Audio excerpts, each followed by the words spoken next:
We're seeing so many more girls come in with their families. It's not just, oh, we'll just bring girls football clubs here. It's no, we'll bring in the girls football club, but their brothers are coming along, their dads and their mums, the whole family coming along, and that attitude that we're creating here and environment for making it a family orientated place where everyone's welcome to come enjoy the game that everyone loves and we all enjoy playing. Bo, this weekend Exeter City women take on Billericay here at SJP, one day after the men's side take on Cambridge, forming part of our Her Game 2 weekend. How important is it that the club get involved in campaigns like this? Yeah, it's fantastic, isn't it? Like, it really shows from a wider scale kind of how important these campaigns are and what they can do for the game. Obviously Her Game 2 massively focusing on the women's side, but you know, Exeter City get involved in so many other campaigns as well, which is fantastic, and it really emphasises what this club is about, and that is about those equal opportunities and what they can do with their platform to really help other people that are struggling in that. And Her Game 2 is a fantastic opportunity for us as women to really go out there and show what we can do on an equal platform. More and more young girls are getting involved in football. I think it all springs really from the success of the Lionesses, but at a lower level we've been seeing a fantastic number of young girls coming to our games, not just here but at Coach Road and at Exeter last season as well. Yeah, it's been fantastic. As you touched on it there, the Euros was like that snowball effect for the women's game, and I don't mean just in football, I think as women in sport in totally, because what they did was just showcase how fantastic women's sport can be, and from that you've had the Olympics, you've had all these opportunities to really showcase what women can do, and as I say, that snowball effect has really happened. And from a ground level down here, as you say, we're seeing so many more girls come in with their families. It's not just, oh, we'll just bring girls football clubs here. It's no, we'll bring in the girls football club, but their brothers are coming along, their dads and their mums, the whole family coming along, and that attitude that we're creating here and environment for making it a family orientated place where everyone's welcome to come enjoy the game that everyone loves and we all enjoy playing. It's really nice to see how much of an impact that little game on the TV has for women's football, especially down here in the southwest.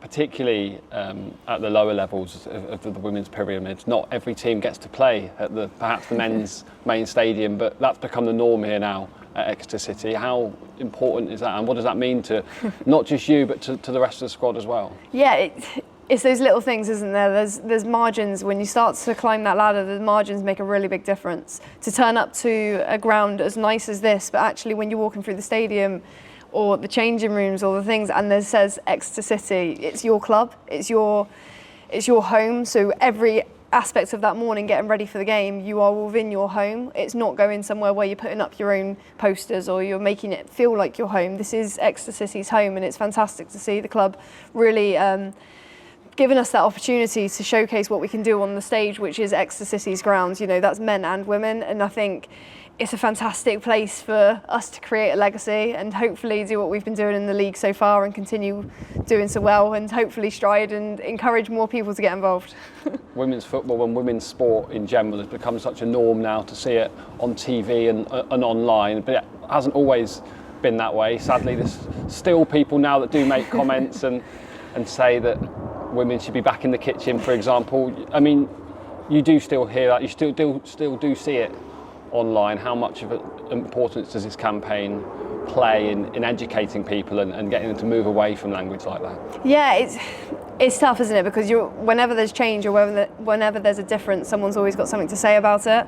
You know, I'll echo Leah Williamson when she had a very similar question, and she just said, if you don't like the sport, don't watch it. You don't need to go and put something up about that sport that you don't like watching.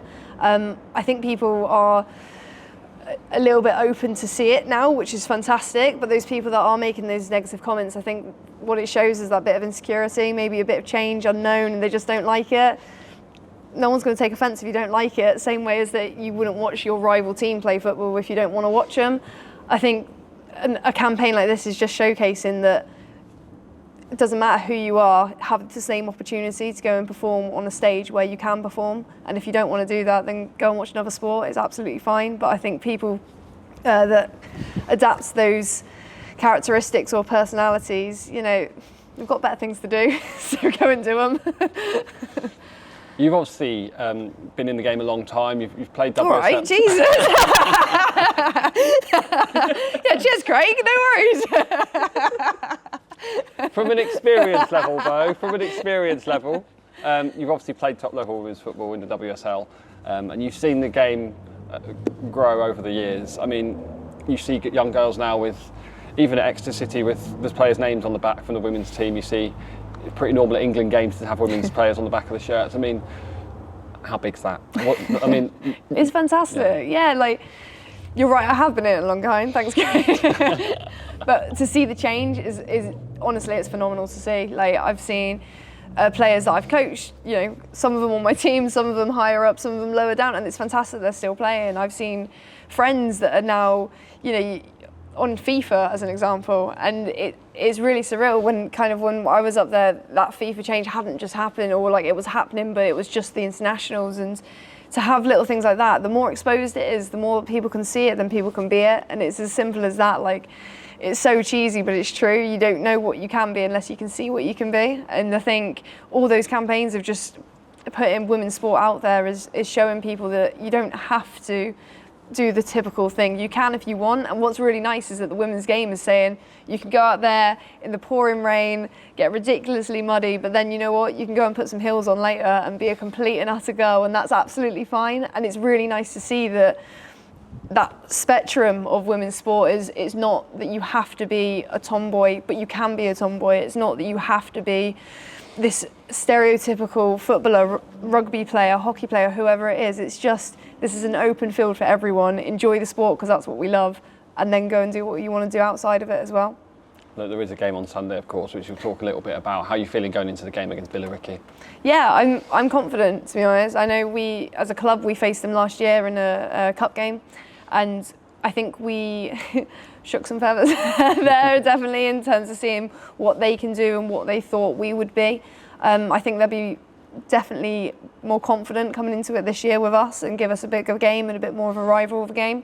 But I feel like that we've been working hard at training, we've been really putting for our paces, and that's going to hopefully show on Sunday to what we can do and how we have developed even within the season, short term already, to see how much we've progressed from last season.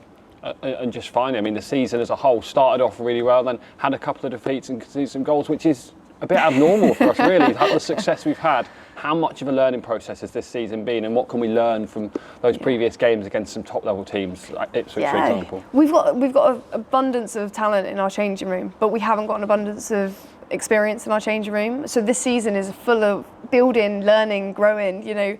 We say in training, you win or you learn. Like, it's cheesy again, but it's true. There's nothing about us coming in here and saying, right, we've had an unbeaten season last year, we lost one game the season before, well, now it's going to be the same. It's not, it's a league higher. We've got to manage expectations with that.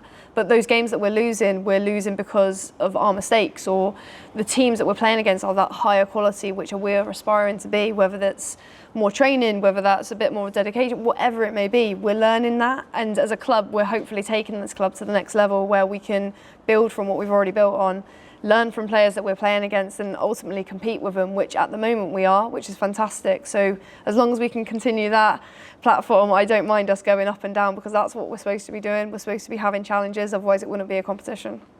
Great way to end. Thank you both, and all the best on Sunday. Cheers. And apologies for calling you old. That's not what I meant. Yeah, sure.